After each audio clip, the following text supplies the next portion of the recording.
지난 6월 10일 경북 안동의 한 고등학교에서 시험 도중에 부정행위를 했다고 의심을 받던 한 여학생이 이제 혼자서 교무실에서 반성문을 쓰게 한 것을 두고 억울하다 이 글자 써놓고 아파트 15층에서 떨어지는 극단적인 선택을 하였습니다. 전교에서도 1, 2등 하는 아이라고 그럽니다. 얼마나 참 그의 마음이 힘들었으면 그랬을까 생각하게 됩니다. 뭐 이것이 개인적이든 또 부부관계든 뭐 부부관계에 있어서도 어떤 분노의 감정이 끊이지 않을 때 그것이 부부만이 아니라 그의 가정 안에 큰 비극을 가져오게 됩니다. 얼마 전에 우리가 정인이 참 많이 얘기를 듣게 되었죠. 그 입양아에 대한 그 부모의 그 분노가 지나친 학대가 되고 결국은 그 아기가 천국을 가게 되었습니다. 참 너무나 많이 안타까운 일이었죠. 또 인간관계 면에 있어서 이렇게 미움, 분노 또 그런 모든 부분들이 그것이 개인적이든 또 나중에 하나의 공동체가 되든 또 그게 어떤 나라와 나라의 관계가 되었을 때는 전쟁까지 가게 되는 것을 보게 됩니다.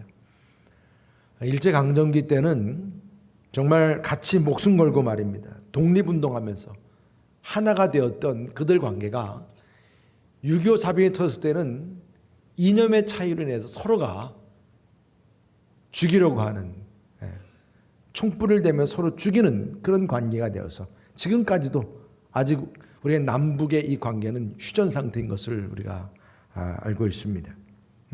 세계대전 때는요, 예수 믿는 그리스도인들 국가들끼리 서로 총을 맞대면서 싸웠던 것입니다. 이렇게 미움과 분노, 다툼과 갈등은 이 평안을 깨는 우리의 일상이 되어버리고 말았습니다. 세상 속에서 그래서 인간관계에서 이 평화를 누린다고 하는 것이 그만큼 힘든 일입니다. 그래서 예수님께서는 이 팔복의 정상이라고 할 수가 있는 이 완전수조 7번째 단계로서 이 화평의 문제를 다뤘습니다. 우리는요, 이 팔복이 이렇게 단계적으로 마치 계단 밟듯이 올라가는 내용인지는 아마 예전에 밑에서 몰랐을 거예요. 정말 이 화평하게 하는 자, 이 부분은 이 팔복의 산의 정상 부분이라고 할 수가 있습니다. 그래서 예수님께서 7번째 이 복으로서 9절 말씀 우리가 다 암송하시죠? 화평케 하는 사람은 시작. 화평케 하는 사람은 복이 있나니 그들이 하나님의 아들이라 일컬음을 받을 것이며. 화평케 하는 자, 화평하게 하는 자, 복이 있다. 여러분, 이 화평이라고 하는 말이 신약에서는 에이레네 이렇게 말합니다. 구약에서는 샬롬, 많이 여러분들이 잘 알고 있는 그런 내용이죠. 근데 알고는 있지만 평화다, 뭐 평안이다, 영육이 강건해지는 그런 복락에 대한 부분이고 모두가 바라는 그런 평화다라고 하지만은 실질적으로 이 평화를 이루는 삶은 정말 힘듭니다. 그래서 세계적인 부분에 있어서도 이 부분을 이루기 위해서 기아 대책, 그렇죠? 운동이 일어나고 또 UN 본부가 세워지고 그런 거 아니겠습니까? 그러나 그렇게 세계적으로 그렇게 평화를 위해서 애쓴다고 하지만 그 평화라고 하는 것이 힘에 의해서 강요된 평화, 이런 평화로 살아가고 있다는 것입니다. 그래서 힘의 균형이 깨지면 한순간 다시 전쟁이 일어납니다. 미국 뉴멕시코주의 로스 알라모스라고 하는 그 원자탄 그 개발 연구소가 있어요. 그곳에 브래드버리라고 하는 과학 박물관이 있는데 그 들어가면 바로 정문에 이러한 글이 있다고 합니다. 만약에 그러니까 이 버섯 그림 옆에 바로 이런 글이 있다고 그래요. 만약에 평화가 강대국 간의 전면전이 없는 상태를 말하는 것이라면 1945년 이후 이 세상에는 평화가 주어졌다.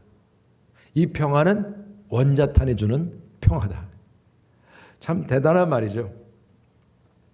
지금 이 세상이 누리는 평화가 원자탄, 그 원자폭탄이 주는 그런 평화라. 서로 원자폭탄 때문에 힘의 균형이 이루어져서 전쟁을 멈추고 있을 뿐이라는 거예요. 지금은 전면전이 일어나면 지구 종말이 온다는 얘기죠. 힘의 논리에 눌려서 주어진 평화는 진정한 평화가 아니라는 것입니다. 근데 오늘 주님께서는 진정한 평화를 이루는 사람이 복이 있다, 이렇게 말씀을 주세요. 화평하게 하는 자, 누구입니까? 화평하게 하는 자. 화평하게 하는 자는 먼저 하나님과 화평을 누리는 자라. 하나님과 화평을 누리는 자라. 진정한 그리스도인은 평화를 그냥 말로만 사랑한다 그러는 게 아니에요. 적극적으로 이제 평화를 만드는 사람입니다. 근데 평화를 만들기 위해서는 먼저 자신이 평화로운 사람이 되어야 하는데, 이 평화로운 사람이 그냥 되는 게 아니라 누구와 먼저 화평을 이루어야 됩니까? 하나님과 화평을 이루어야 한다. 그래서 여러분들이 지금까지 우리가 이 팔복의 계단을 올라오신 거예요. 이 화평케 하는 사람으로서 그 정상을 이루기 위해서 이 팔복의 계단을 올라오셨습니다. 우리 그리스도인들은 심령이 가난하여서 하나님 앞에 자신의 빈 마음을 인정하고 죄에 대해서 애통할 수 있어야 한다. 우상 숭배했던 삶, 물질 중심으로 살았던 삶을 돌이키고 나의 무가치함을 인정하고 겸손하고 하나님 앞에서는 내가 어떤 특권, 어떤 권한 주장할 근거가 없다는 온유한 사람이란, 온유한 사람. 하나님 앞에서는 이제 오로지 그냥 그 하나님의 은혜만을 갈급해하는 줄이고 목마른 자라. 그런 가운데 이 화평하게 하는 사람은 세상 사람들에 대해서 긍휼히 여기는 태도와 깨끗한 마음을 가진 자가 되어야 한다. 마음의 할례를 받은 자, 마음이 청결한 자는 누구를 본다고 그랬습니까? 하나님을 보는 자. 그 하나님을 볼 수 있기에 평화를 적극적으로 행할 수 있는 피스메이커가 될 수 있다는 거예요. 여러분, 우리가 지성소에 들어간 제사장은 죄사함의 은총을 입고 성령으로 내가 의롭게 되었어요. 그리고 하나님의 형상을 회복하게 되었습니다. 그 축복이죠. 그 가운데서 이제 하나님을 보게 되니까, 하나님을 만나니까 하나님의 어떤 분이신지를 내가 깨닫게 되는 거예요. 공중에 나는 새를 보라. 또 들의 백합화를 보라. 저들은 그냥 알아서 어떻게 해요? 하나님이 다 키우시고 돌보시는 거예요. 마찬가지로 우리들 역시 그 하나님의 돌보심을 받는다고 하는 그 은혜가 우리 안에 주어짐을 믿으시기 바랍니다.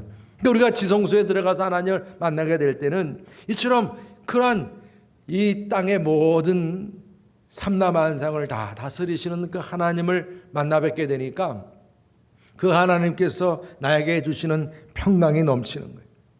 기쁨이 샘솟는 거예요. 바로 그런 가운데서 화평을 누리는 자라. 여러분, 하나님을 만나고 화평을 누리는 자가 되시기를 주님의 이름으로 축복합니다. 그리고 화평을 누리는 자는 하나님과 사람끼리 화평하게 하는 자라. 하나님과 깊은 교제를 통해서 이제 하나님과 화평을 누리는 자가 되었다면, 여러분, 그 하나님과 화평을 누리는 자가 되었다는 데는 뭐 그냥 한순간에 되는 게 아니잖아요. 그 안에는 예수 그리스도께서 나를 위해 십자가에 죽으시고 그 예수님의 그 십자가의 죽으심에 의해서 또 우리의 모든 죄가 사함을 입고 깨끗함을 받고 자유함을 누리고, 그리고 우리 주님이 부활하셨다는 사실을 내가 믿음으로 말미암아서 이 예수님을 영접하는 자마다 그 마음속 깊은 곳에 하나님이 주시는 평화가 주어지는 거예요. 그 구원함을 누리는 자. 에베소서 2장 14절 말씀에 보면 그는 우리의 화평이신지라 둘로 하나를 만드사 원수된 것 곧 중간에 막힌 담을 자기 육체로 허시고, 담을 헐어버렸어요. 또 십자가로 이 둘을 한 몸으로 하나님과 화목하게 하려 하심이라 원수된 것을 십자가로 소멸하시고 그랬어요. 원수 관계도 소멸시키시는 그 주님의 은혜를 내가 체험했어요. 그러니까 하나님과 화해가 됨으로 인해서 그 막혔던 담에 무너지게 된 그 감격과 그 기쁨을 누린 자가 되었으니 이 기쁨과 감격을 또 다른 사람에게 전할 수 있는 사람이라는 거죠. 왜? 그들 역시 하나님과 화해할 수 있도록 하기 위해서만. 이것이 우리에게 주어진 가장 큰 사명이라 말씀하고 있는 것입니다. 그러니까 사도 바울도 예수님을 영접한 우리들, 이 정말 막힌 담을 헐게 하신 그 예수님을 믿는 우리들에게 이 화평을 전하는 사신이 되었다, 이렇게 말씀하셨어요.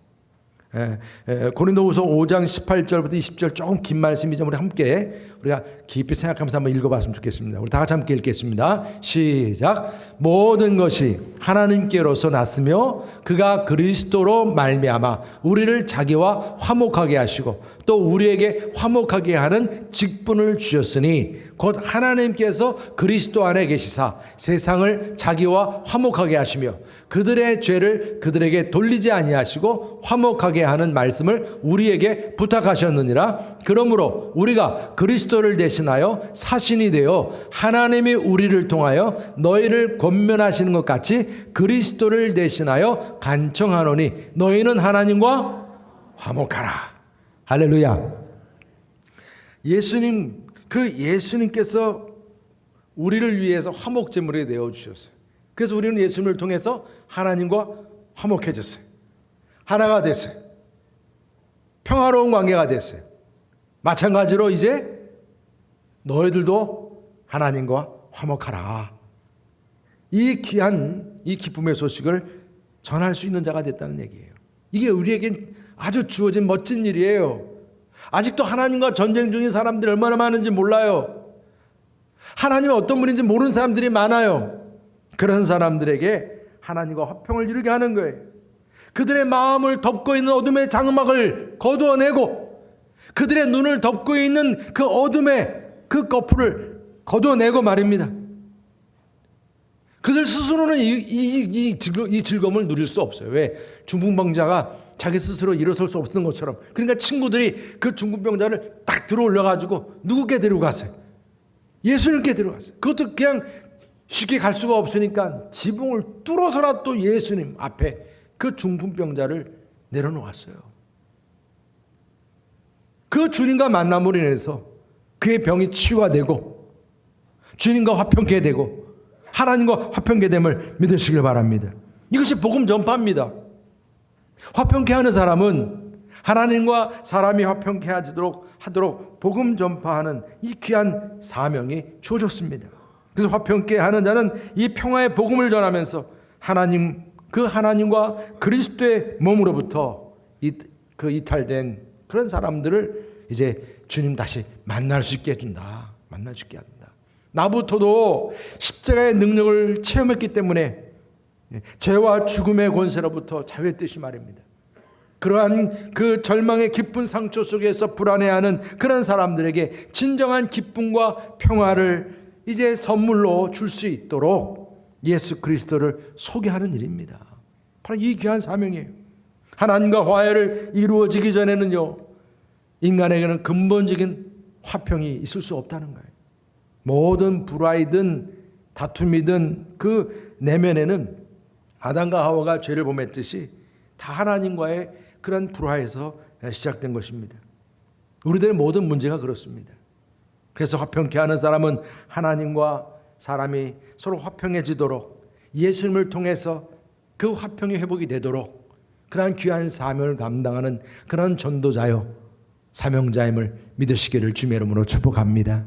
그리고 화평케 하는 사람은 또한 사람과 사람끼리 화평케 하는 그런 자입니다. 사람과 사람 사이만이 아니에요. 그룹과 그룹 사이, 또 국가와 국가 사이. 그러니까 생각해 보면 이 화평케 한다고 하는 것은 참으로 큰 일이기도 큰 일이에요. 화평케 하는 사람은 그 사람과 사람 사이에 다리를 놓아주고 서로 손을 잡게 하는 그러한 사명이 있습니다. 이웃이 되어주는 것입니다. 로마서 10장 18절 말씀 보게 되면 할 수 있거든 너희로서는 모든 사람과 더불어 화목하라 말씀합니다. 서로 이해할 수 있게, 서로 같이 마음을 통하게끔. 물론 서로 다를 수도 있어요. 그러나 다른 그 부분에 대해서 서로 일치될 수 있게끔 만들어주는 거예요. 이게 쉽진 않죠. 여러분, 이 일이요, 쉽지 않은 만큼 사람과 사람끼리 화평하게 하도록 하기 위해서 그만한 대가를 또한 지불할 필요가 있습니다. 우리 주님이 그러셨어요. 주님은 우리 하나님과 우리 인간의 그 화평함을 위해서 자신의 몸을 십자가에 바쳤지 않습니까? 그러니까 어떻게 보면 우리가 살아가면서 사람과 사람 간의 화평을 이루기 위해서 나의 자존심도 내려놔야 될 것이고, 어떤 불쾌감이든 아니면은 어떤 손해이든 그런 문제들, 오해를 받을 수도 있고요, 핍박도 받을 수 있고요. 그렇지만 서로 이렇게 화해가 되기 위해서 그런 노력이 필요하다. 설교자인 저에게도 마찬가지. 참 끊임없이 팔복의 말씀을 준비하면서 참 힘들다. 참 설교 말씀 준비가요, 다른 게 힘든 게 아니에요. 너야말로 진짜 이렇게 살아? 이러한 생각을 끊임없이 갖게 되니까, 여러분, 설교자가 화평하지도 않고 설교를 한다 그러면 이 설교가 어떤 의미가 있겠어요? 거짓말이죠. 성도들 마찬가지예요. 여러분들처럼 하나님의 말씀을 듣는다고 하면서 밖에서는 한참 싸우고 오고 막 화해하지 않고 오고, 그런 가운데 이 자리에 앉아 있는다고 한다면 하나님의 말씀이 들어오겠어요? 주님의 음성이 들려지겠습니까? 이 예배가 진정한 예배이겠습니까? 그러니까 우리 예수님께서도 예배 드리는 자에게 그냥 제물을 드리는 것보다 먼저 중요한 것은 형제간에 서로 화해하는 것이 먼저다라고 말씀하셨어요. 그래서 마태복음 5장 23절 24절 말씀 보면, 그러므로 예물을 제단에 드리려다가 거기서 내 형제에게 원망 들을 만한 일이 있는 것이 생각나거든 예물을 제단 앞에 두고 먼저 가서 형제와 화목하고 그 후에 와서 예물을 드리라. 여러분, 이게 쉽지 않아요. 그렇죠? 쉽지 않습니다. 그렇지만 이만한 대가를 치러야 한다는 거예요. 나 자신부터, 우리들끼리 관계 속에서. 그래서 화평하게 하는 자는 사람과 사람끼리, 형제와 형제 간에 화목하게 하는 귀한 사명이 있음을 말씀하고 있습니다. 또한 화평하게 하는 자는 우리가 하나님과 화평하고 사람과 화평하는 것만 아니라 사람과 바로 이 만물을 화평하게 하는 자라는 것을 또한 깨닫게 합니다. 화평하게 하는 자는 세상 만물에 대한 비전이 있습니다. 우리는 이 세상을 바라보는 시각이 벌써 우리는 어떻습니까? 하나님께서 창조하신 피조물이에요. 그래서 이 세상도 하나님의 손길이 닿은 피조물이기 때문에 하나님께서 기뻐하듯이, 하나님께서 창조하면서 아름답다, 참 좋다 말씀하시는 것처럼 이 만물을 그렇게 또 우리가 다스리고 가꾸고, 그러면서 이 만물을 통해서 하나님께서 영광 받으시게 해야 한다는 것이 너무나 당연한 일이에요. 그런데 우리의 욕심과 인간의 이기심 때문에 이 자연이 파괴가 되고 환경 오염이 됩니다. 우리의 삶을 통해서 그냥 어떻게 들으면 내가 좀 이익을 내려고 하다 보니까 당연히 이 땅에 뭔가 아름다움을 꾸미고 그렇게 지켜야 될 부분에 대해서 그것을 감당하지 못합니다. 무시합니다. 여러분, 아담과 하와가 범죄함으로써 어떤 일이 일어났습니까? 땅이 저주를 받았죠. 땅이 엉겅퀴를 냈다고 말씀합니다. 에덴 동산에서 쫓겨났습니다. 그래서 여러분, 화평케 하는 자는 이 세상 만물을 향한 청지기적인 사명을 게을리하지 말아야 한다는 것을 다시 한번 깨닫게 됩니다. 저는 정말 우리의 믿음이 우리의 삶을 통해서 구체적으로 정말 우리의 삶의 많은 부분들이 있잖아요. 이 환경에 대한 부분과 관계돼서, 그랬을 때 부지런한 선한 청지기로서 나의 어떤 개인적인 욕심과 이익을 내려놓고 이 땅에서 모든 만물을 통해서 하나님의 이름이 높임받을 수 있도록 그러한 청지기적인 사명을 감당할 수 있는 우리 모두가 되시기를 주님의 이름으로 축복합니다. 그래서 골로새 1장 20절 이렇게 말씀합니다. 그의 십자가의 피로 화평을 이루사 만물 곧 땅에 있는 것들이나 그랬어요. 땅에 있는 것들이나 하늘에 있는 것들이 그로 말미암아 자기와 화목하게 되기를 기뻐하심이라. 제가 처음에 미국에 갔을 때 참 오래된 얘기죠. 제가 깜짝 놀랐던 게 뭐냐면 집집마다 다 잔디가 있는 거예요. 그리고 뭐 공원, 그 당시 때 우리나라 뭐 공원 이런 것들도 없을 때였으니까요. 공원이 얼마나 그냥 푸르고 대단한지요.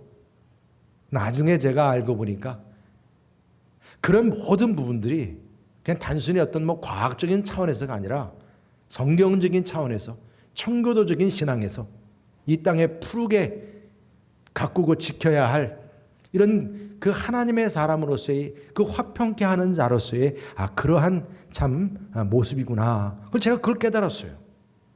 여러분 우리가 정말 이 땅에 살아가면서 우리 그리스도인들은 하나님과 화목한 제사장들입니다. 하나님과 화목하고 또한 세상 사람들이 하나님을 만날 수 있도록 화목해지도록 노력해야 하는 그런 전도자이기도 합니다. 또한 사람과 사람끼리 서로 화목하도록 좋은 이웃이 또 될 수 있기를 축복합니다. 또한 이 세상 만물과 화목에 힘쓸 수 있는, 그래서 살기 좋은 세상에 되어서 정말 하나님의 이름이 높임받을 수 있는 그런 선한 청지기로서의 그런 삶을 살아가는 우리 모두가 되시기를 주님의 이름으로 축복합니다. 그래서 이처럼 우리가 화평하게 하는 자, 이렇게 화평하게 하는 자에게 주어지는 복이 오늘 무엇이라고 말씀합니까? 이렇게 화평하게 하는 자는 하나님의 아들이 된다는 말씀. 여러분 제가 이 말씀을 묵상하면서 사실 오늘 맥주 감사주일인데 제 마음속에서 맥주 감사주일과 관계해서 이 말씀을 깊게 생각하지 않을 수가 없었어요. 그동안 팔복을 통해서 끊임없이 주어지는 예수님께 친히 말씀하신 마카리오스 이 복에 대한 말씀이요. 이것은 그 강도가요. 그냥 복이 아니잖아요. 주님께서 우리에게 주신 복이잖아요. 너무나 감사한 거예요. 천국을 볼 것이며 할렐루야.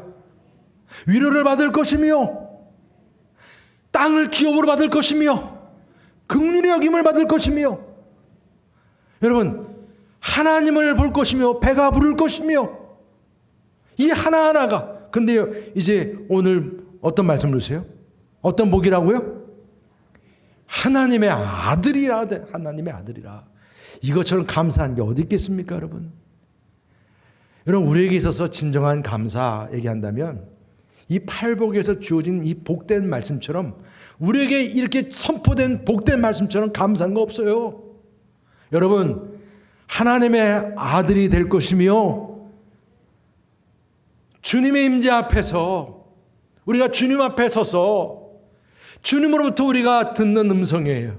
네가 나의 사랑하는 아들이라. 예수님께 세례받고 올라왔을 때 하늘이 열리면서 예수님에게 주어진 음성이에요. 너는 내 사랑하는 아들이라. 여러분 이것이 예수님에게만 주어진 게 아니라 바로 지금 우리들에게 화평하게 하고자 애쓰고 수고하는 우리들에게 네가 나의 아들이라. 얼마나 감사합니까? 여러분 아들이라면요 아버지와 아들 관계를 말하잖아요. 아버지와 딸의 관계를 말하잖아요. 그러면 뭐 더 이상 뭐가 필요하겠어요? 뭐 설명이 필요합니까?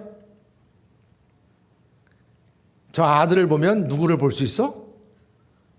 또 저 아버지를 보면 누구를 볼 수 있어? 닮았다는 얘기예요.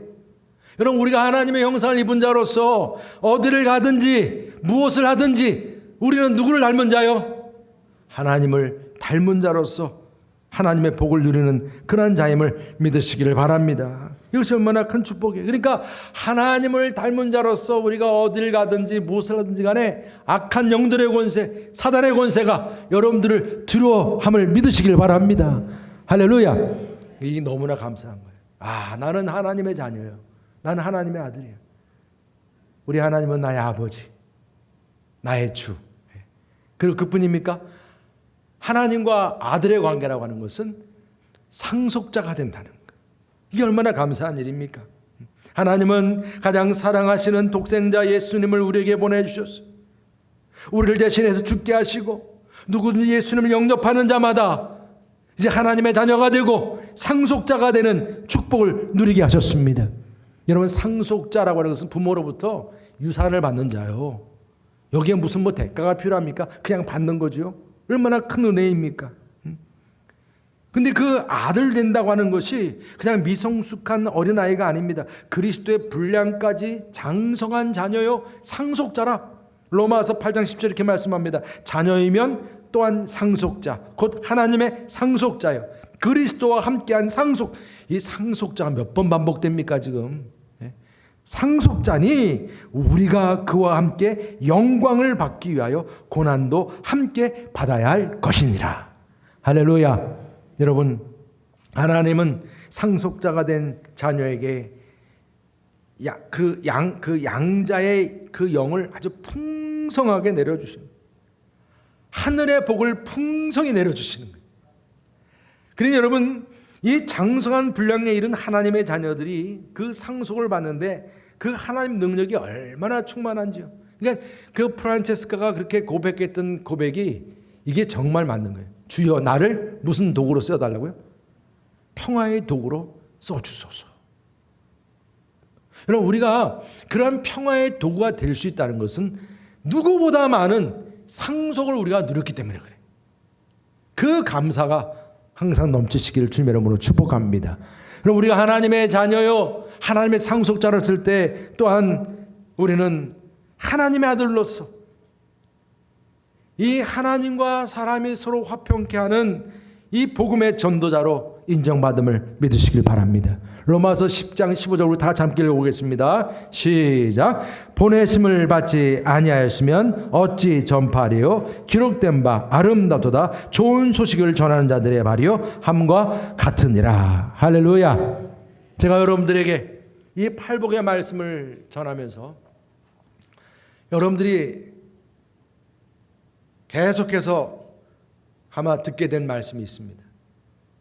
성막의 그 단계를 제가 여러분들에게 계속 말씀을 드렸죠. 문에서부터 번제단, 물두멍, 떡상, 금촛대, 그리고 금향로.